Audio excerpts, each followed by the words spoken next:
vote केमा घन्टीमा vote केमा घन्टीमा घन्टी कसको साइकलको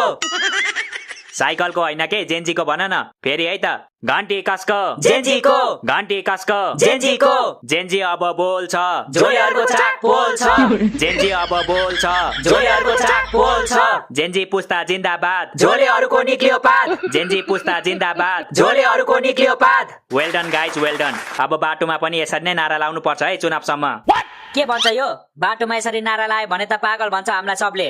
भन्नुहोस् न त यदि देश विकास हुन्छ भने म आफूलाई पागल घोषित गर्न पनि तयार छु किन घोषित गर्नु पर्यो त पागल हो भनेर सबलाई थाहा छ त मजाक नगरे यो मजाक गर्ने समय होइन देश बनाउने समय हो तँलाई देशको नक्सा बनाउन त आउँदैन देश कसरी बनाउँछस्